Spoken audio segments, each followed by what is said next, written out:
Howdy! Welcome to the boat!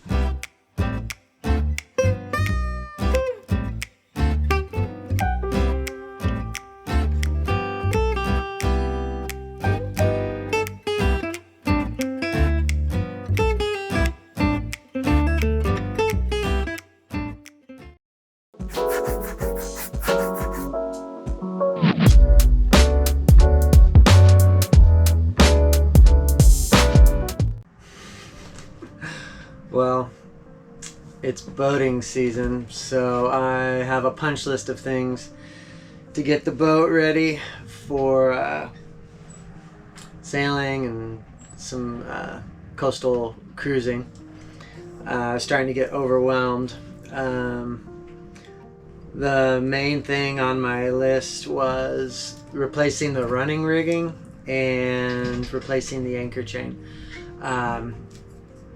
The anchor chain, the galvanized 3/8 inch chain, I have 300 feet of it, and I'm not sure what has accelerated the corrosion of it, but over the last 2 years things have definitely changed. I was researching methane gas because of my holding tank vents to the chain locker.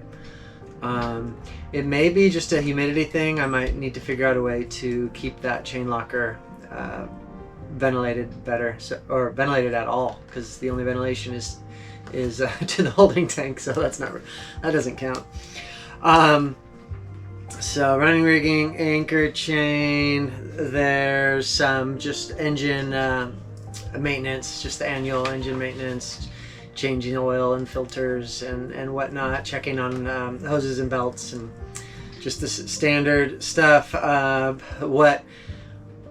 What changed things was about 2 weeks ago. I was reorganizing the fridge, getting some clear bins for the food to sit in, so that I can stack and hold more quantity of food and have it more organized and more accessible. And I decided to defrost the freezer. Started to get a little impatient and was chipping away at the ice, and you guessed it, I punctured an artery. I punctured the refrigerant line. There's a little capillary. So I looked into patching it, looked into replacing just the cold plate. It started creeping into a bigger project where it was recommended I replace everything, even the condenser unit. So it quickly turned into well over a $2,000 project. So I'm kind of taking a step back. That was starting to overwhelm me, and I'm coming up with a couple solutions to that, but also just kind of reprioritizing all the work that needs to be done, what is urgent, what is important, and what can be done at my leisure. And to give myself a little boost of confidence, I'm kind of going through all the stuff that I've already done. Sometimes you kind of lose your momentum and want to get back to it. So the concept of the project creep was reminding me of when I got a really good deal on some 2x6 lumber, and it was this kiln dried Doug fir, 16 footers. I think it was like 200 sticks of it, and I got a really good price and had it delivered to my home, and didn't know what I was going to do with it, but I just knew it was a killer deal that I couldn't let go by. So I decided I was going to rebuild my deck, and as that was going on, I thought I should put some storage under it, and kind of started digging back the hillside that the deck cantilevered over, and eventually dug out so much that I was going to need a retaining wall, and then decided that what a nice storage space under there, it's got to be waterproofed.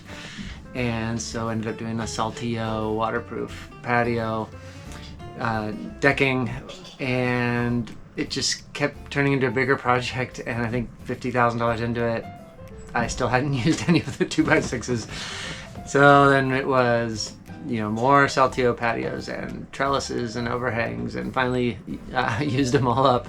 But I just don't want a little thing to turn into a big thing. So when that little puncture in the freezer happened, as I started thinking, I'm like, oh, maybe I'll upgrade everything, convert this just to a fridge and add a freezer somewhere else. And all of a sudden it started turning into a bigger project, because then I start thinking I could eliminate the propane and do an induction burner and upgrade the battery bank to lithium iron phosphate and add solar, and just like, I don't know, it can spiral quick. So trying to keep things under control here.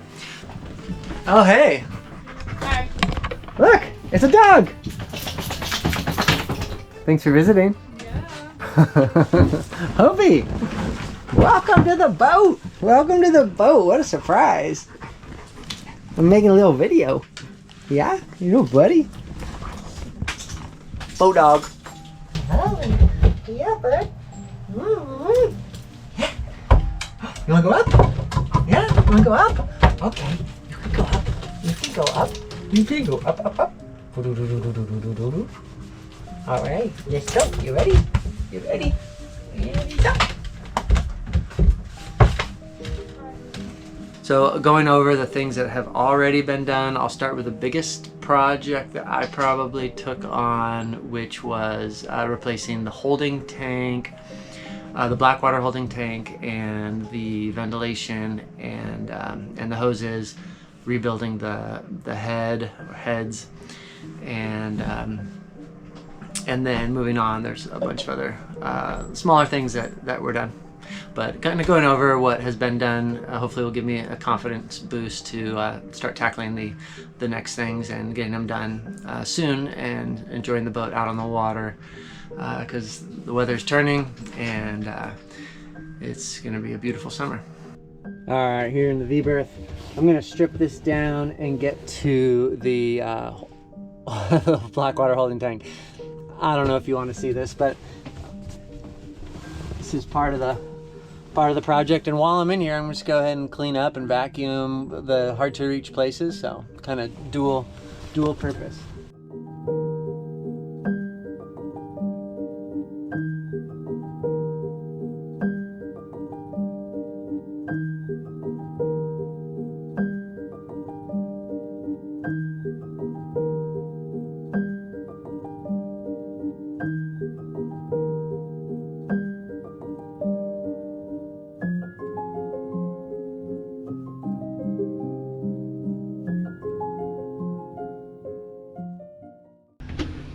Alright, so here's the Blackwater holding tank that I added. When I bought the boat, there was a small 25-gallon bag.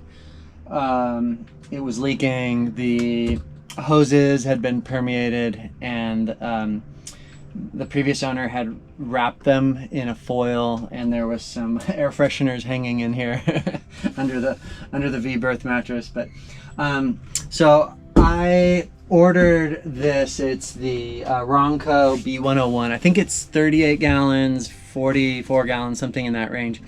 I had it, so you can choose from their catalog a lot of different size tanks, the roto-molded plastic, and then you select where you want your vents to be added. So initially I wanted this vented in 2 places. I've only vented it in 1 place so far, so here's availability for the next vent. I used a 1-inch vent line. It vents into the chain locker. I heard that's not a great idea, so I may revisit that, but for now it works great. I've strapped it down, so we're ready for a roll if needed. I built a wood cradle for it to all sit in, and replaced the hoses. And I used the original pump valve. I don't know what exactly it's called, but it flips from C to deck. Right now it's in the off position, and then this connects to here, and you can pump it out at C, or you can have it sucked out from the deck.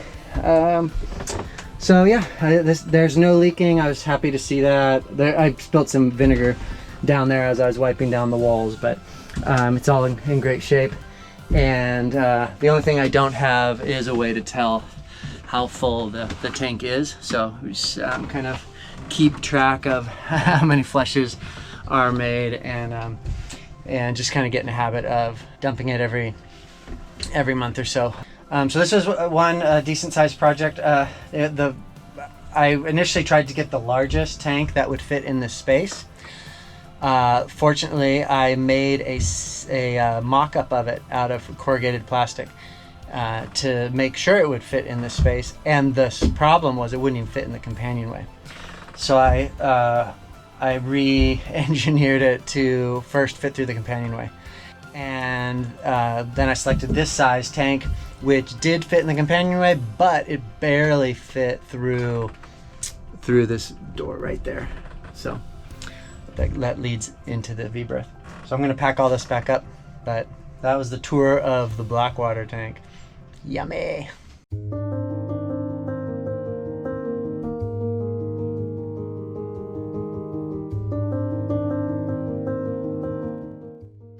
Another project was rebuilding the heads. So when this boat was purchased, it came with 2 baby Blakes, one in the aft head and one in the forward head, which is inside the V-berth cabin. And it came with an extra one, so it came with 3. I eliminated the head from the aft because it was a direct to sea. It didn't have any holding tank, which is not cool, I guess. And they had quite a bit of value, so the 3 of them got rebuilt, 2 of them were sold. I have one here, and it's fully manual. Seawater is how it's plumbed, but you can use fresh water from the sink. The sink has the long hose for using the head as a shower, so you can just fill the tank up when you're at a dock and there's plenty of fresh water. You can use fresh water, otherwise seawater. And they're really good, really well built. The heads I believe they're all cast bronze and powder coated. So that was another little project. And what else we got? Oh. So this is where the other toilet was removed. I've been using these coolers because I stabbed a hole in my freezer plate right here on the side. So I'm debating how to repair it. I may end up doing a cold plate that runs along the perimeter so that this area down here is usable, and this would just be a refrigerator. Right now this is the freezer, so it makes it very difficult to get to the cold stuff on either side of it. So that's a work in progress. I'm thinking of adding a freezer here in this space, just a dedicated freezer. This is a perfect spot for it. It does kind of get into that creep that I was talking about, where at that point I could upgrade the batteries and solar. A couple things that I did out here is I replaced the rotted canvas on the Bimini and Dodger, and I put on corrugated plastic with these stainless steel rivets. So this is corrugated plastic, stainless steel rivets, it's all tied on.